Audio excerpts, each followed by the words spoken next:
ഇന്ന് നമുക്കൊരു breakfast recipe ചെയ്യാം. ഇന്ന് ഞാനിവിടെ ഉണ്ടാക്കുന്നത് വെറൈറ്റി ആയിട്ടുള്ള ഒരു ദോശയാണ് ഉണ്ടാക്കുന്നത്. സാധാരണ ഇപ്പോൾ നമ്മൾ ദോശയൊക്കെ ഉണ്ടാക്കണമെന്ന് വെച്ചിട്ടുണ്ടെങ്കിൽ മാവ് നേരത്തെ കൂട്ടിയിട്ട് അരച്ചിട്ട് അത് ഫെർമെൻറ്റേഷനൊക്കെ ചെയ്യാൻ വേണ്ടിയിട്ട് വെക്കണം. എന്നാൽ മാത്രമേ നമുക്ക് അത് വെച്ചിട്ട് ദോശ ഉണ്ടാക്കാൻ വേണ്ടിയിട്ട് പറ്റുള്ളൂ. പക്ഷേ ഈ ദോശ നമ്മൾ മാവ് അരച്ചെടുത്ത വഴിക്കന്നെ ഇത് വെച്ചിട്ട് ദോശ ഉണ്ടാക്കാനും പറ്റും. കഴിക്കാനാണെന്നുണ്ടെങ്കിൽ നല്ല ടേസ്റ്റ് ഉണ്ട്. എനിക്ക് നല്ല ഇഷ്ടമുള്ള ഒരു ദോശയാണ്. അപ്പോൾ എന്തായിരുന്നാലും നിങ്ങൾക്ക് നല്ല ഇഷ്ടം. നിങ്ങൾ വീഡിയോ കണ്ടു കഴിയുമ്പോൾ ഇപ്പോൾ നിങ്ങളുടെ അടുത്ത് പച്ചരി അല്ലെങ്കിൽ ഇഡ്ഡലി റൈസ് ഒക്കെ ഉണ്ടെന്ന് വെച്ചിട്ടുണ്ടെങ്കിൽ ഒരു 2 മണിക്കൂർ വെള്ളത്തിൽ ഇട്ടിട്ട് കുതിർത്തിട്ട് ഇതേപോലെ ദോശ ഉണ്ടാക്കിയിട്ട് നോക്കാം. അപ്പോൾ നമുക്ക് നോക്കാം ഇതേനെ റെഡിയാക്കുന്നത്.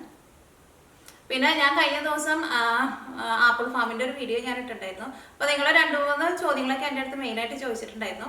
ആ ഫാം ഇവിടെ ന്യൂയോർക്കിൽ ഞങ്ങളുടെ ഇവിടെ അടുത്ത് തന്നെയുള്ള ഒരു ഫാമാണ്. അപ്പോൾ ഇവിടെ അതേപോലത്തെ കുറച്ച് ഫാമുകളൊക്കെ ഉണ്ട്. അപ്പോൾ ആ ഫാമിലേക്ക് കയറണമെന്ന് വെച്ചിട്ടുണ്ടെങ്കിൽ ഫ്രീ ആയിരുന്നില്ല. ഇപ്പം ഞങ്ങൾ പോയ ഫാമിൽ ഒരാൾക്ക് $8 വെച്ച് കൊടുക്കണമായിരുന്നു. പക്ഷേ പിന്നെ ആ ഫാമിൽ ആപ്പിൾ മാത്രമല്ല വേറെയും പലതരത്തിലുള്ള ഫ്രൂട്ട്സുകളൊക്കെ ഉണ്ടാവും. പക്ഷെ അത് ഓരോ സീസണിനനുസരിച്ചിട്ട് മാറിക്കൊണ്ടിരിക്കും. തുടക്കത്തിലൊക്കെ അവിടെ ഉണ്ടായിരുന്നത് സ്ട്രോബെറി ഒക്കെ ആയിരുന്നു. അപ്പോൾ ഇപ്പോൾ ഏറ്റവും ലാസ്റ്റ് ഉണ്ടായത് ആപ്പിളാണ് ഉണ്ടായിരിക്കുന്നത്. ഇനിയിപ്പോൾ ആപ്പിളോട് കൂടി കഴിഞ്ഞിട്ടുണ്ടെങ്കിൽ പിന്നെ ഇവിടെ തണുപ്പ് തുടങ്ങും, പിന്നെ ഒന്നും ഉണ്ടാവില്ല. പിന്നെ അടുത്ത വർഷം എത്തുമ്പോഴേക്കും രണ്ടാമതും ഉണ്ടായിട്ട് വരും. പിന്നെന്താ, അതിങ്ങനെ എപ്പോഴും ഇങ്ങനെ ഫാം പുറത്തുനിന്ന് ആൾക്കാർക്ക് കാണാൻ വേണ്ടിയിട്ട് അവരിങ്ങനെ തുറന്നു കൊടുക്കില്ല. ഇത് ഓരോ ഫ്രൂട്ട്സിൻ്റെ സീസൺ കഴിയാറാകുമ്പോൾ അവരുടെ സെയിലൊക്കെ ഏതാണ്ട് ഒരു ഇതൊക്കെ കഴിഞ്ഞ് കഴിയുമ്പോൾ പിന്നെ അവർ പുറത്തുനിന്ന് ആൾക്കാരെ തന്നെ ഇതേപോലെ കാണിക്കും. അങ്ങനെ കാണിക്കുമ്പോൾ അവരുടെ അടുത്ത് നിന്ന് ഇതേപോലെ ഒരു ഫീസും വാങ്ങും. പിന്നെ $8 വെച്ച് നമ്മുടെ അടുത്ത് നിന്ന് വാങ്ങിയിട്ടുണ്ടായിരുന്നു. പിന്നെ നമുക്കൊരു ബോക്സും തരും. ആ ബോക്സിൽ നമുക്ക് എന്തോരം ആപ്പിൾ വേണമെങ്കിലും ഫില്ല് ചെയ്യാം. പിന്നെ എന്തോരം വേണമെങ്കിലും നമുക്ക് അവിടെ നിന്ന് കഴിക്കുകയും ചെയ്യാം. പിന്നെ നിങ്ങൾ ചോദിച്ചിട്ടുണ്ടായിരുന്നു ചിലവർ ആപ്പിൾ പറിച്ചിട്ട് കളയുന്നുണ്ടല്ലോ എന്ന്. അത് കളയണതല്ല. അത് ചിലപ്പോൾ നമ്മൾ പറിച്ച് നോക്കുമ്പോൾ കേടാണെന്നുണ്ടെങ്കിൽ അത് കളയണതാണ്. പിന്നെ അതേപോലെ ഇങ്ങനെ ഫ്രഷ് ആയിട്ട് പറിച്ചിട്ട് കഴിക്കുമ്പോൾ നിങ്ങൾ പറയേണ്ടായിരുന്നു ചിലപ്പോൾ മരുന്നൊക്കെ അടിച്ചിട്ടുണ്ടാവും, കഴുകിയിട്ട് കഴിക്കണമെന്ന്. പക്ഷേ ഇവിടെ അങ്ങനെ ഫ്രൂട്ട്സുമേ ഒന്നുമേ അങ്ങനെ മരുന്നൊന്നും അടിക്കാണ്ട് തന്നെ നന്നായിട്ടുണ്ടാവും. അതിപ്പോൾ ഞങ്ങളുടെ വീട്ടിൽ പച്ചക്കറി ഉണ്ടാകുമ്പോഴായിരുന്നാലും ഒന്നും അടിക്കേണ്ട ആവശ്യമില്ല. വെള്ളം മാത്രം നനച്ചു കൊടുത്താൽ മതി. ആ പച്ചക്കറിയൊക്കെ നന്നായിട്ട് തന്നെ ഉണ്ടായിട്ട് വരും. അപ്പോൾ ഇനി അടുത്ത വർഷം ഞാനിങ്ങനെ ഓരോന്നിൻ്റെ സീസൺ ആകുമ്പോൾ നിങ്ങളെ ഞാൻ അതിൻ്റെ വീഡിയോ കാണിച്ചു തരാം. സ്ട്രോബെറിയൊക്കെ ഉണ്ടാകുമ്പോൾ കാണാൻ വേണ്ടിയിട്ട് നല്ല ഭംഗിയാണ്. പിന്നെ അതേപോലെ തന്നെ അവിടെ ബ്ലൂബെറി ഉണ്ടായിട്ടുണ്ടായിരുന്നു. പിന്നെ ഞങ്ങൾ ചെന്നപ്പോൾ പീച്ച് ഉണ്ടായിരുന്നു. പീച്ചൊക്കെ കഴിഞ്ഞു തുടങ്ങിയിട്ടുണ്ടായിരുന്നു, കുറച്ചുണ്ടായിരുന്നുള്ളൂ. പിന്നെ തക്കാളി, പിന്നെന്താ വഴുതനങ്ങ, അതൊക്കെ ഉണ്ടായിട്ടുണ്ടായിരുന്നു. അതൊക്കെ കഴിഞ്ഞിട്ടുണ്ടായിരുന്നു, അധികമൊന്നും ഉണ്ടായിരുന്നില്ല. ആപ്പിളാണ് നന്നായിട്ടുണ്ടായിരുന്നത്. അപ്പോൾ നമുക്ക് നോക്കാം ഇതേന് ദോശയാക്കുന്നത്. ഇത് റെഡിയാക്കാൻ വേണ്ടിയിട്ട് ഞാനിവിടെ 1.5 ഗ്ലാസ് പച്ചരി എടുത്തിട്ടുണ്ട്. ഞാനിവിടെ ഇതേപോലത്തെ ഇങ്ങനെ ചില്ലിൻ്റെ ഗ്ലാസ്സിൽ 1.5 ഗ്ലാസ്സാണ് പച്ചരി എടുത്തേക്കുന്നത്. പച്ചരി അല്ലെങ്കിൽ ഇഡ്ഡലി റൈസ് ആയാലും കുഴപ്പമില്ല, 2 വെച്ച് ഉണ്ടാക്കിയാലും നല്ല ടേസ്റ്റ് ഉണ്ടാവും. റെഡിയാക്കാൻ വേണ്ടിയിട്ട് ഫസ്റ്റ് അരി നന്നായിട്ട് കഴുകണം. അത് കഴിഞ്ഞിട്ട് ഈ അരിയിൽ നിറച്ചിങ്ങനെ വെള്ളം ഒഴിച്ച് വെക്കണം. എന്നിട്ട് 2 മണിക്കൂർ കഴിഞ്ഞ് കഴിയുമ്പോൾ സോഫ്റ്റായിട്ട് വരും. അങ്ങനെ സോഫ്റ്റായിട്ട് വന്നാൽ മാത്രമേ അരി നമുക്ക് അരച്ചിട്ട് എടുക്കുമ്പോൾ അത് നല്ല പേസ്റ്റ് പോലെ അരഞ്ഞു കിട്ടുള്ളൂ. അപ്പോൾ അതിന് വേണ്ടിയിട്ടാണ് ഫസ്റ്റ് അരി നന്നായിട്ട് വെള്ളത്തിലിട്ടിട്ട് കുതിർത്തിയിട്ട് എടുക്കുന്നത്.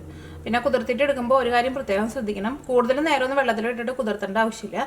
ഒരു 2 മണിക്കൂറിൽ കൂടുതൽ ഇടണ്ട. കൂടുതൽ നേരം ഇട്ടിട്ടുണ്ടെങ്കിൽ എന്താ ഉണ്ടാവുക, ആ വെള്ളം കുതിർത്താൻ വേണ്ടിയിട്ട് വെക്കുന്ന വെള്ളത്തിലേക്ക് ഈ അരിയുടെ സ്റ്റാർച്ചൊക്കെ കൊണ്ട് പോകും. പിന്നെ നമ്മളത് വെച്ചിട്ട് എന്തുണ്ടാക്കിയാലും അതിന് അത്രയ്ക്ക് ടേസ്റ്റ് ഉണ്ടാവില്ല. കാരണം ആ റൈസിൻ്റെ ആ ടേസ്റ്റൊക്കെയും ആ വെള്ളത്തിൽ നമ്മൾ കഴുകി കളഞ്ഞല്ലോ. അപ്പോൾ 2 മണിക്കൂർ മാത്രം വെള്ളത്തിൽ കുതിർത്താൻ വേണ്ടിയിട്ട് വെക്കുക. പിന്നെ അരി നന്നായിട്ട് കഴുകി കഴിഞ്ഞിട്ട് ഇപ്പോൾ നമ്മൾ 2 മണിക്കൂർ കഴിഞ്ഞ് കഴിയുമ്പോൾ ഈ അരി നന്നായിട്ട് കുതിർന്ന് വരുമല്ലോ. അപ്പോൾ കുതിർന്ന് വന്നു കഴിഞ്ഞ് കഴിയുമ്പോൾ ആ മുകളിൽ തെളിഞ്ഞ് നിൽക്കുന്ന വെള്ളം മാത്രം ഊറ്റി കളഞ്ഞാൽ മതി. അടിയിലുള്ള ആ വെള്ളം അങ്ങനെ തന്നെ വെക്കുക. അടിയിലുള്ള വെള്ളത്തിൻ്റെ വ്യത്യാസം അറിയാൻ വേണ്ടി പറ്റും. ആ വെള്ളത്തിന് കുറച്ചും കൂടിയും ഒരു വെള്ള കളർ പോലെ വന്നിട്ടുണ്ടാവും. ആ വെള്ളം ഒഴിച്ചിട്ട് അരി അരച്ചിട്ടെടുക്കുക. അപ്പോൾ ഇതിനകത്ത് അങ്ങനെ ആ റൈസിൻ്റെ വെള്ളമുണ്ട്. അപ്പോൾ ആ വെള്ളം സാധാരണ നമ്മൾ ഇപ്പോൾ ഇഡ്ഡലി ഉണ്ടാക്കുമ്പോഴായിരുന്നാലും എന്തുണ്ടാക്കുമ്പോഴായിരുന്നാലും ആ വെള്ളം കളയണ്ട. ആ വെള്ളത്തിൽ അരച്ചിട്ട് എടുക്കാൻ വേണ്ടിയിട്ട് നോക്കാം. പിന്നെ ഈ ദോശയുടെ കൂടെ ചേർക്കാൻ വേണ്ടിയിട്ട് തേങ്ങ എടുത്തിട്ടുണ്ട്, സവോള എടുത്തിട്ടുണ്ട്, പച്ചമുളക് എടുത്തിട്ടുണ്ട്, കറിവേപ്പില എടുത്തിട്ടുണ്ട്. പിന്നെ ഇതിലേക്ക് മെയിനായിട്ട് വേണ്ടത് കെച്ചപ്പാണ് വേണ്ടത്. കെച്ചപ്പ് ഇപ്പോൾ ഞാൻ ഇവിടെ കൂടുതൽ എടുത്ത് വെച്ചിട്ടുണ്ടെങ്കിലും ഇതിലേക്ക് വളരെ കുറച്ച് കെച്ചപ്പ് മാത്രം ഒഴിച്ചാൽ മതി. ആ കെച്ചപ്പ് വെച്ചിട്ട് നമ്മൾ ദോശ ഉണ്ടാക്കുമ്പോൾ അതിന് നല്ലൊരു ടേസ്റ്റാണ്, നല്ലൊരു പുളിയും നല്ല രസമുണ്ടാവും. നിങ്ങൾ ഉണ്ടാക്കി നോക്കാം. അപ്പോൾ ഇത് റെഡിയാക്കാൻ വേണ്ടിയിട്ട് ഫസ്റ്റ് നമുക്ക് ഈ അരി ഒന്ന് അരച്ചിട്ടെടുക്കുക. ഇത് കുറച്ചുള്ളതുകൊണ്ട് ഞാനിവിടെ ചെറിയ ജാറിൽ ഇട്ടിട്ടാണ് അരച്ചിട്ടെടുക്കുന്നത്. ചെറിയ ജാറിലേക്ക് ആകുമ്പോൾ പെട്ടെന്ന് നന്നായിട്ട് അരഞ്ഞെടുക്കും. ഇത് ഞാൻ നാട്ടിൽ നിന്ന് ഈ പ്രാവശ്യം വന്നപ്പോൾ കൊണ്ടുവന്ന മിക്സി കേട്ടോ. ഞാൻ ഇതിന് മുമ്പത്തെ വീഡിയോയിൽ പറഞ്ഞിട്ടുണ്ടെന്ന് തോന്നുന്നു. ഫിലിപ്സിൻ്റെ മിക്സിയാണ്. പക്ഷേ ഇവിടെ വോൾട്ടേജിൽ വ്യത്യാസം ഉണ്ടാവും. അപ്പോൾ നമ്മുടെ നാട്ടിൽ 210 വോൾട്ടാണ് നമ്മുടെ നാട്ടിൽ. പക്ഷേ ഇവിടെ 110 വോൾട്ടാണ്. അപ്പോൾ ഇവിടെ കൊണ്ടുവന്നിട്ടുണ്ടെങ്കിൽ നമ്മൾ ഇതിന് എക്സ്ട്രാ ഈ കൺവെർട്ടർ നമുക്ക് വാങ്ങാൻ വേണ്ടിയിട്ട് കിട്ടും. അത് ആമസോണിൽ നിന്നൊക്കെ വാങ്ങാൻ വേണ്ടിയിട്ട് കിട്ടും. അപ്പോൾ അതുമ്പോൾ കുത്തിയാൽ മാത്രമേ ഈ നാട്ടിൽ നിന്ന് കൊണ്ട് തന്നെ ഇലക്ട്രോണിക് സാധനങ്ങളൊക്കെ വർക്ക് ചെയ്യുള്ളൂ. പക്ഷേ പ്രീതിയുടെ മിക്സി അവർ ഓൾറെഡി അതിനെ വോൾട്ടേജ് ചേഞ്ച് ചെയ്തിട്ട് വരുന്നുണ്ട്. പക്ഷേ പ്രീതിയുടെ മിക്സി അന്ന് കൊണ്ടുവന്നിട്ട് ഞാൻ അതിലൊരു പ്രാവശ്യം കൊണ്ടുവന്നിട്ട് എനിക്ക് അത്രയ്ക്ക് ഇഷ്ടമായില്ല. പക്ഷേ ഫിലിപ്സിൻ്റെ മിക്സിയാണ് എനിക്ക് എപ്പോഴും ഇഷ്ടം. ഇതിലേക്ക് വെള്ളം ഒഴിക്കുക. അരി അരച്ചിട്ട് എടുക്കുമ്പോൾ പ്രത്യേകം ശ്രദ്ധിക്കുക, ഒരുപാട് വെള്ളം ഒഴിച്ചിട്ടുണ്ടെങ്കിൽ അരി അരഞ്ഞിട്ടില്ല. അതിപ്പോൾ തേങ്ങ അരയ്ക്കുമ്പോഴായിരുന്നാലും അങ്ങനെ തന്നെ കുറച്ച് വെള്ളം ഒഴിച്ചിട്ട് അരച്ചിട്ട് എടുക്കുക. അപ്പോഴായിരിക്കും നല്ല പേസ്റ്റ് പോലെ അരച്ചിട്ട്.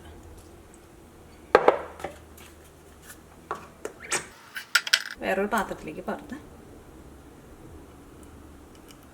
ഇനി ബാക്കിയുള്ളതും ഇതേപോലെ തന്നെ അരച്ചെടുക്കുക.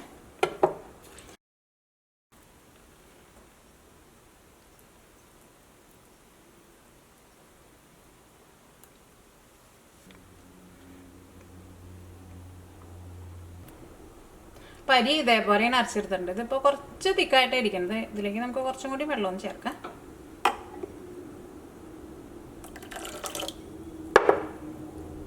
ദോശയ്ക്ക് ഉണ്ടാക്കുമ്പോൾ എപ്പോഴും കുറച്ച് മാവ് ഇങ്ങനെ ലൂസായിട്ട് ഇടണം. പക്ഷേ ഇഡ്ഡലി ഉണ്ടാക്കുമ്പോൾ മാവ് ലൂസായി പോയിട്ടുണ്ടെങ്കിൽ, ഇപ്പോൾ ഇഡ്ഡലി മാവ് ഇങ്ങനെ നന്നായിട്ട് ഇങ്ങനെ പുളിച്ച് പൊന്തി വന്നിട്ടുണ്ടെങ്കിലും വെള്ളം കൂടിയിട്ടുണ്ടെങ്കിൽ നമ്മൾ ഇഡ്ഡലി ഉണ്ടാക്കിയിട്ടുണ്ടെങ്കിൽ ആ ഇഡ്ഡലി നന്നായിട്ട് വരില്ല. ഇങ്ങനെ അപ്പം പോലെ ഇങ്ങനെയാവും, അല്ലെങ്കിൽ ഇങ്ങനെ ആകെ അങ്ങോട്ട് ഇങ്ങനെ ഒരു കുഴഞ്ഞ പോലെയൊക്കെ വരും. അപ്പോൾ ഇഡ്ഡലി ഉണ്ടാക്കുമ്പോൾ എപ്പോഴും മാവ് കുറച്ച് നല്ല ടൈറ്റായിട്ട് തന്നെ ഇരിക്കണം.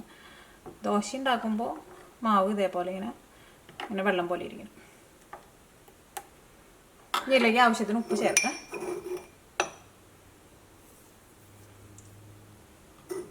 ഉപ്പൊക്കെ ചേർക്കുമ്പോഴായിരുന്നാലും ഫസ്റ്റ് കുറച്ച് ചേർത്താൽ മതി. അത് കഴിഞ്ഞിട്ട് പിന്നെ ഒരു ദോശ ഉണ്ടാക്കി കഴിഞ്ഞിട്ട് നമ്മൾ ടേസ്റ്റ് ചെയ്ത് നോക്കി കഴിഞ്ഞിട്ട് പിന്നെ ഉപ്പ് വേണമെന്നുണ്ടെങ്കിൽ അതനുസരിച്ച് ചേർത്താൽ മതി. ഇപ്പോൾ രാവിലെയൊക്കെ നമ്മൾ ദോശയൊക്കെ ഉണ്ടാക്കുന്ന സമയത്ത് മാവിൽ എല്ലാത്തിലും അങ്ങോട്ട് ഉപ്പ് കൂടി പോയിട്ടുണ്ടെങ്കിൽ പിന്നെ നമുക്കൊന്നും ചെയ്യാൻ വേണ്ടിയിട്ട് പറ്റില്ല. ഇനി ഇതിലേക്ക് കെച്ചപ്പ് ചേർക്കാം. ഞാനിവിടെ ടേബിൾ സ്പൂണിലാണ് ചേർക്കുന്നത്. ഈ ടേബിൾ സ്പൂണിൽ ഇങ്ങനെ വടിച്ചെടുത്തിട്ടുണ്ട്. നന്നായിട്ട് ഇങ്ങനെ ടേബിൾ സ്പൂണിൻ്റെ മുകളിലേക്ക് ഇരിക്കണില്ല. അത് കാരണം കെച്ചപ്പ് നിങ്ങൾ ഒഴിക്കുമ്പോൾ ഫസ്റ്റ് അല്ലെങ്കിൽ നിങ്ങൾ കുറച്ച് ഒഴിച്ച് നോക്കുക. എന്നിട്ട് ടേസ്റ്റ് നോക്കിയിട്ട് അതനുസരിച്ച് ചേർത്താൽ മതി. കാരണം ഒരുപാടായിട്ടുണ്ടെങ്കിലും അത്രയ്ക്ക് ടേസ്റ്റ് ഉണ്ടാവില്ല.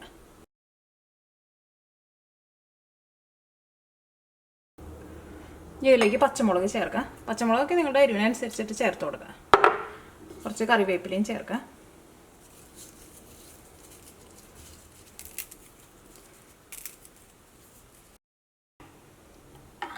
ഇതിലേക്ക് സവോള ചേർക്കാം. ഞാനിവിടെ ഒരു വലിയ സവോള നല്ല പൊടിയായിട്ട് കട്ട് ചെയ്തിട്ട് എടുത്തിട്ടുണ്ട്.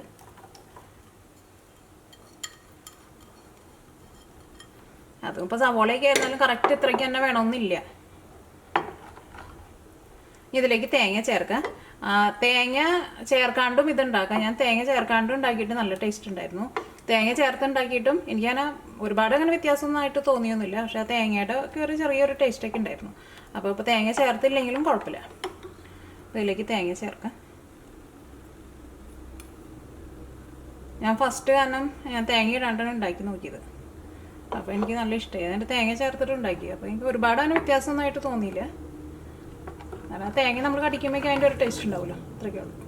ഇതൊന്ന് ടേസ്റ്റ് ചെയ്ത് നോക്കാം. എന്നിട്ട് നമുക്കപ്പോൾ ആ കെച്ചപ്പിൻ്റെ ആ പുളിയുടെ ഒരു ചെറുതായിട്ടൊരു ടേസ്റ്റ് വരണം.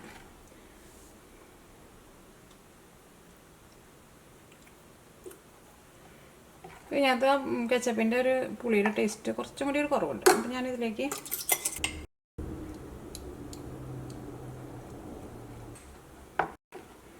ഞാനിവിടെ 1.5 ഗ്ലാസ് പച്ചരി എടുത്തു കഴിഞ്ഞപ്പോൾ ഇതിലേക്ക് 2 ടേബിൾ സ്പൂൺ കെച്ചപ്പാണ് ചേർത്തിട്ടുണ്ടായിരുന്നത്. അപ്പോൾ നിങ്ങൾ എടുക്കുമ്പോൾ ആ കറക്റ്റ് അളവിൽ പച്ചരി എടുക്കാമെന്ന് വെച്ചിട്ടുണ്ടെങ്കിൽ ഒരു കറക്റ്റ് 2 ടേബിൾ സ്പൂൺ കെച്ചപ്പ് ചേർക്കാം. ഇപ്പോൾ നമ്മുടെ ദോശ ഉണ്ടാക്കാനുള്ള മാവ് റെഡി ആയിട്ടുണ്ട്. ഇനി ഞാൻ ഈ മാവ് റെസ്റ്റ് ചെയ്യാൻ വേണ്ടിയിട്ട് വെക്കണില്ല.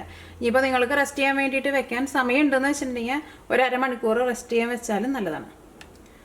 അപ്പോൾ ഇത് റെഡിയാക്കാൻ വേണ്ടിയിട്ട് ഒരു തവ വെച്ചിട്ട് ചൂടാക്കാം.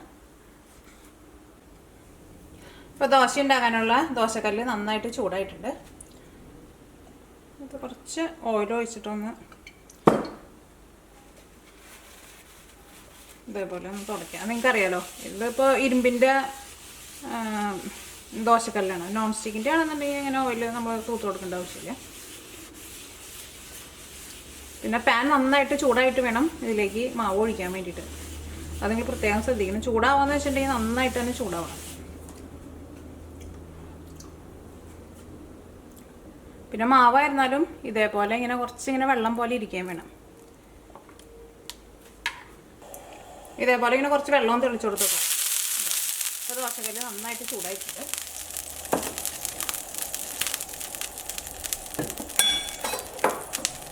ഇതിലേക്ക് കുറേശ്ശെ മാവ് ഒഴിച്ചു കൊടുക്കാം. നിങ്ങൾക്ക് ചെറിയ ദോശ വേണമെന്ന് വെച്ചിട്ടുണ്ടെങ്കിൽ ചെറുതായിട്ട് ഉണ്ടാക്കാം. ഞാനിവിടെ ഒരുപാട് വലുതായിട്ട് ഉണ്ടാക്കണില്ല.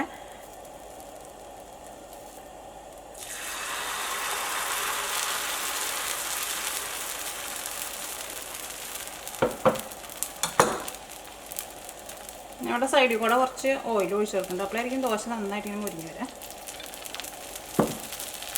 ഞാനത് മൂടി വയ്ക്കണില്ല, രണ്ട് സൈഡും തിരിച്ചും മറിച്ചിട്ടിട്ടാണ് മുരിച്ചിട്ട് എടുക്കുന്നത്. നമ്മൾ ഏറ്റവും ഒഴിച്ച് കഴിഞ്ഞപ്പോൾ അതിൻ്റെ മുകളിൽ ഇങ്ങനെ ചെറുതായിട്ട് ഇങ്ങനെ കുമ്പളകളൊന്നും ചെറുതായിട്ട് വളരെ ചെറുത് മാത്രമേ വന്നിട്ടുണ്ടായിരുന്നുള്ളൂ. ഇനി നമ്മൾ ഇനി അടുത്തത് ഇങ്ങനെ ഒഴിച്ച് കൊടുക്കും തോറും അതിങ്ങനെ കുമ്പളകൾ ഇങ്ങനെ കൂടി കൂടി വരും. ഫസ്റ്റ് ഒഴിക്കുന്ന മാവിൻ്റെ ദോശ അത്രയ്ക്കാണ്ട് ശരിയായിട്ട് വരും.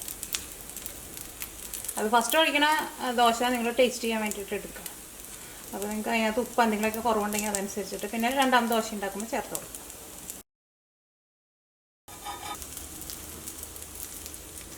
അപ്പോൾ ഞാനിപ്പോൾ ഒരു രണ്ടായി കഴിഞ്ഞപ്പോൾ എനിക്ക് തോന്നാണ് ഇപ്പോൾ ഇതിനകത്ത് കുറച്ച് വെള്ളം കൂടി ഒരു കുറവുണ്ടെന്ന് തോന്നാണ്. അപ്പോൾ വേണമെന്നുണ്ടെങ്കിൽ കുറച്ചും കൂടി വെള്ളം ഒഴിച്ച് കൊടുക്കുക. പക്ഷേ മാവ് ഒന്നും കൂടി ഒന്ന് വെള്ളമായിട്ടിരിക്കണം. അപ്പോൾ ഞാനിതിലേക്ക് കുറച്ചും കൂടി വെള്ളവും ചേർത്തത്.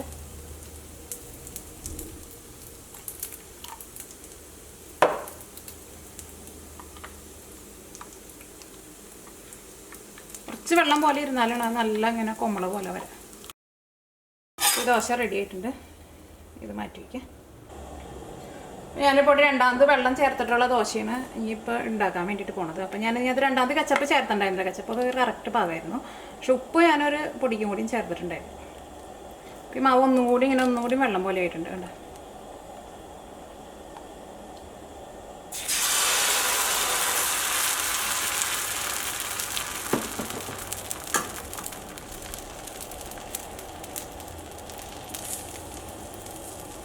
സൈഡിൽ കൂടെ കുറച്ച് ഓയിൽ ഒഴിച്ച് കൊടുത്ത്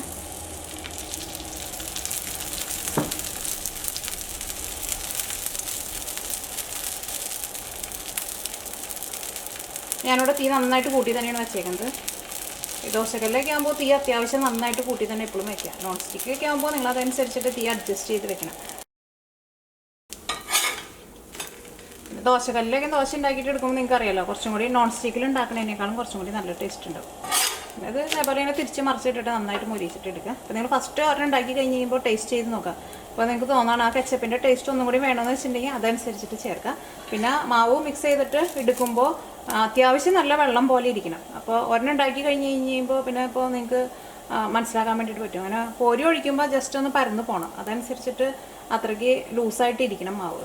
അപ്പോൾ വെള്ളം കുറവുണ്ടെന്ന് വെച്ചിട്ടുണ്ടെങ്കിൽ അതനുസരിച്ചിട്ട് നിങ്ങൾ ചേർത്ത് കൊടുക്കുക. പിന്നെ ഓരോ പ്രാവശ്യം മാവ് എടുക്കുമ്പോഴും അടിയിൽ നിന്നൊന്ന് മിക്സ് ചെയ്തിട്ട് ഇടുക. അല്ലെങ്കിൽ ഇപ്പോൾ ഏറ്റവും ലാസ്റ്റൊക്കെ വരുമ്പോൾ മാവ് കുറച്ച് തിക്കായിട്ട് ഇരിക്കുന്നുണ്ടെന്നുണ്ടെങ്കിൽ അതനുസരിച്ചിട്ട് ലാസ്റ്റ് തന്നെ മാവിൽ അതനുസരിച്ചിട്ട് വെള്ളം ചേർത്ത് കൊടുത്തിട്ട് ഇടുക.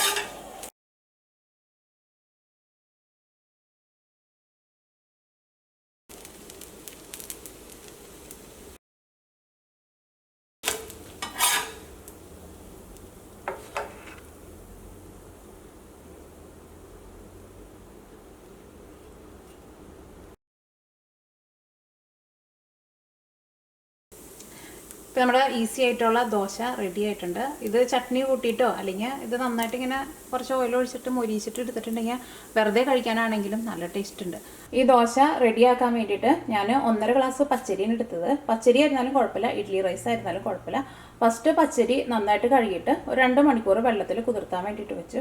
പച്ചരി വെള്ളത്തിലിട്ടിട്ട് 2 മണിക്കൂറിൽ കൂടുതൽ കുതിർത്തരുത്. കൂടുതൽ നേരം കുതിർത്തിയിട്ടുണ്ടെങ്കിൽ ആ പച്ചരിയുടെ ആ സ്റ്റാർച്ചും ആ അരിയുടെ ടേസ്റ്റൊക്കെ അങ്ങോട്ട് പോകും. അപ്പോൾ 2 മണിക്കൂർ മാത്രം വെള്ളത്തിലിട്ടിട്ട് കുതിർത്തിയാൽ മതി. അത് കഴിഞ്ഞിട്ട് കുതിർത്തി വെച്ചേക്കുന്ന പച്ചരിയിലേക്ക് ആവശ്യത്തിന് വെള്ളം ചേർത്തിട്ട് നല്ല പേസ്റ്റ് പോലെ അരച്ചെടുത്തു. അപ്പോൾ അരച്ചെടുത്ത് കഴിയുമ്പോൾ ഇത് നല്ല പേസ്റ്റ് പോലെയാണ് ഇരിക്കുക. കാരണം കൂടുതൽ വെള്ളം ചേർത്തിട്ടുണ്ടെങ്കിൽ അരി നന്നായിട്ട് അരഞ്ഞു കിട്ടില്ല. അത് കഴിഞ്ഞിട്ട് അതിലേക്ക് ആവശ്യത്തിന് വെള്ളം കൂടിയും ചേർത്തിട്ട് മാവ് കുറച്ച് ലൂസാക്കിയിട്ടെടുത്തു. അത് കഴിഞ്ഞിട്ട് ഈ അരച്ചെടുത്തേക്കണ മാവിലേക്ക് നല്ല പൊടിയായിട്ട് കട്ട് ചെയ്തെടുത്തേക്കണ സവോള ചേർത്തു, പൊടിയായിട്ട് കട്ട് ചെയ്തെടുത്തേക്കണ പച്ചമുളക് ചേർത്തു, കറിവേപ്പില ചേർത്തു, ടേസ്റ്റിനനുസരിച്ചിട്ട് തേങ്ങ ചേർത്തു, ആവശ്യത്തിന് ഉപ്പ് ചേർത്തു, 2 ടേബിൾ സ്പൂൺ കെച്ചപ്പ് ചേർത്തു. ഇതെല്ലാം കൂടിയിട്ട് നന്നായിട്ട് മിക്സ് ചെയ്തു. അത് കഴിഞ്ഞിട്ട് നിങ്ങൾക്ക് ഇപ്പോൾ സമയം ഉണ്ടെന്ന് വെച്ചിട്ടുണ്ടെങ്കിൽ ഒരു 1/2 മണിക്കൂർ റെസ്റ്റ് ചെയ്യാൻ വേണ്ടിയിട്ട് വെക്കാം. ഇപ്പോൾ സമയം ഇല്ലയെന്ന് വെച്ചിട്ടുണ്ടെങ്കിൽ റെസ്റ്റ് ചെയ്യാൻ വെച്ചില്ലെങ്കിലും കുഴപ്പമില്ല. പച്ചരി എടുക്കുമ്പോൾ ചില പച്ചരി വെച്ചിട്ട് ഉണ്ടാക്കിയിട്ടുണ്ടെങ്കിൽ അതിപ്പോൾ എന്ത് സാധനമായിരുന്നാലും ചില പച്ചരിക്ക് ഭയങ്കര സ്റ്റാർച്ചായിരിക്കും. അങ്ങനെ പച്ചരി വെച്ചിട്ട് നമ്മൾ ഉണ്ടാക്കിയിട്ടുണ്ടെങ്കിൽ അത് ഇഡ്ഡലി ഉണ്ടാക്കിയാലായിരുന്നാലും അപ്പം ഉണ്ടാക്കിയാലായിരുന്നാലും ദോശ ഉണ്ടാക്കിയാലായിരുന്നാലും എന്തുണ്ടാക്കിയാലും അതിൻ്റെ ടേസ്റ്റ് ഉണ്ടാവില്ല. അതിങ്ങനെ ഭയങ്കര അങ്ങനെ ഒരു സ്റ്റിക്കി പോലെ അങ്ങനെ ഇരിക്കും. നമുക്ക് കഴിക്കുമ്പോൾ തന്നെ അറിയാൻ വേണ്ടിയിട്ട് പറ്റും. അപ്പോൾ ഞാനിപ്പോൾ ഇവിടെ സോണ മസൂർ റൈസാണ് എടുത്തത്. ഈ സോണ മസൂർ റൈസ് തന്നെ വേണമെന്നില്ല. ഇപ്പോൾ നിങ്ങൾ സാധാരണ ഇഡ്ഡലിയൊക്കെ ഉണ്ടാക്കാൻ എടുക്കണ ഇപ്പോൾ പലതരത്തിലുള്ള റൈസുകളുണ്ടല്ലോ. അപ്പോൾ അങ്ങനത്തെ ഏത് ടൈപ്പ് റൈസ് ആയിരുന്നാലും കുഴപ്പമില്ല. പക്ഷേ നിങ്ങളിപ്പോൾ ഉണ്ടാക്കിയിട്ട് കഴിച്ച് നോക്കുമ്പോൾ ഇപ്പോൾ അതേപോലത്തെ ഒരു ഫീലായിട്ട് തോന്നണുണ്ടെന്നുണ്ടെങ്കിൽ അത് എന്തായിരുന്നാലും അരിയുടെ കുഴപ്പമായിരിക്കും.